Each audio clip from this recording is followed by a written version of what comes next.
friends, welcome to Samayal Vera Level. இந்த வீடியோவில் நீங்கள் பார்க்க போகிறது வாழைத்தண்டு சாம்பார், ஹெல்த்தியான சாம்பார். அதுக்கு தேவையான பொருளாக எடுத்து வச்சுருக்கேன்.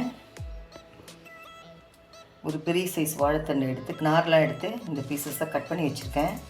அதுக்கப்புறம் 2 ஸ்பூன் சாம்பார் பொடி எடுத்து வச்சுருக்கேன். ஒரு பெரிய தக்காளி கட் பண்ணி எடுத்து வச்சுருக்கேன். தாளிக்கிறதுக்கு காஞ்ச மிளகாய், கருவேப்பிலை எடுத்து வச்சுருக்கேன்.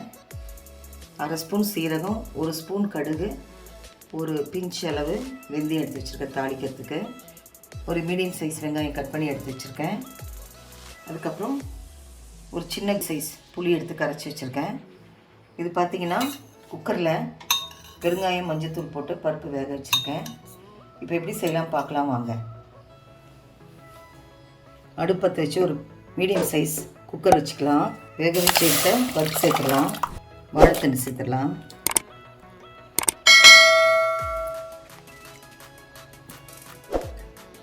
இப்போ இந்த புளி தண்ணியிலே சாம்பார் பொடி சேர்த்துடலாம். குழம்புக்கு தேவையான உப்பு சேர்த்துருவோம். இதை நல்லா மிக்ஸ் பண்ணிவிட்டு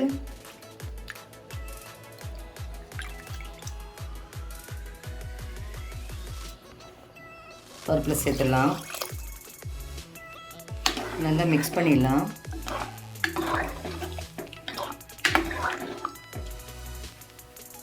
ஒரு 1/2 டம்ளர் தண்ணி சேர்த்துடலாம். உங்களுக்கு எவ்வளோ திக்காக வேணுமோ, தண்ணியாக வேணுமோன்றத அளவு பார்த்து தண்ணி சேர்த்துக்கோங்க.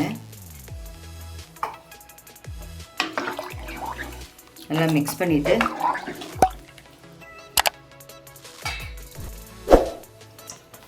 குக்கர் மூடிட்டு வெயிட் போட்டு 2 விசில் ஆஃப் பண்ணிடலாம். 2 விசில் முடிஞ்சிச்சு. ஓப்பன் பண்ணி பார்க்கலாம்.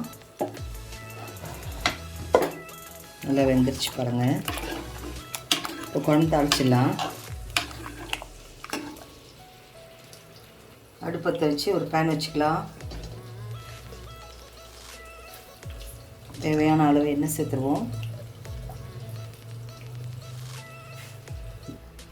எண்ணெய் காஞ்சிருச்சு. கடுகு, சீரகம், வெந்தயம் ஒரு பிஞ்சு எடுத்து வச்சுருந்தோம், அதையும் சேர்த்துடலாம். கருவேப்பிலை சேர்த்துடலாம். வெங்காயம் சேர்த்துருவோம்.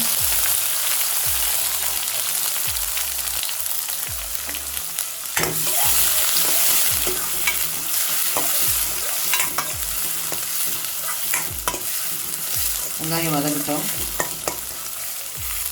வெங்காயம் வதங்கிச்சு. தக்காளி சேர்த்துடலாம்.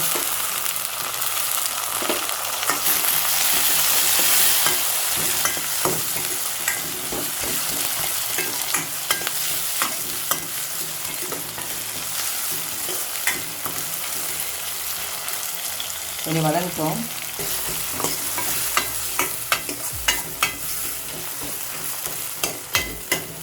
தக்காளி வெங்காயம் வதங்கிருச்சு.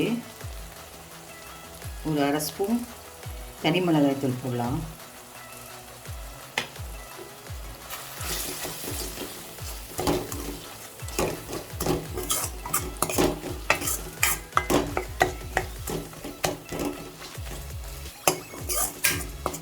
நல்லா வதங்கிருச்சு. இப்போது காயெல்லாம் வெந்த சாம்பார் அப்படி எடுத்து ஊற்றிடலாம்.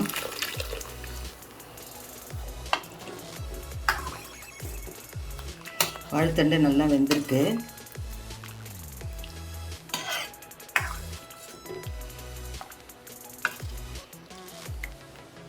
உப்பு இருக்கான்னு செக் பண்ணிடலாம். கொஞ்சம் உப்பு குறைவாக இருக்குது, சேர்த்துக்கலாம். நல்லா ஒரு கொதி வரட்டும்.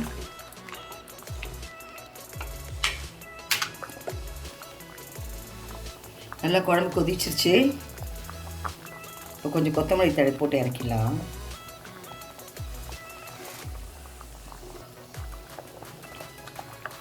ரெடி ஆகிடுச்சிங்க. ஸ்டவ் ஆஃப் பண்ணிடலாம். அவ்வளோதாங்க, சுவையான ஹெல்த்தியான வாழைத்தண்டு சாம்பார் ரெடி. நிறைய குழம்பு சாம்பார் வகையெல்லாம் நான் நம்ம சேனலில் செஞ்சுருக்கேன். லிங்க் தரேன். மேலே இருக்க ஐக்கானை கிளிக் பண்ணி பாருங்கள். லைக் பண்ணுங்கள், ஷேர் பண்ணுங்கள், கமெண்ட் பண்ணுங்கள். நம்ம சேனல் சமையல் வேற லெவல் சப்ஸ்கிரைப் பண்ணுங்கள். மறக்காமல் பக்கத்தில் இருக்க பெல் ஐக்கானை கிளிக் பண்ணிவிடுங்க. அடுத்த வீடியோ உங்களை சந்திக்கிறேன். தேங்க்யூ.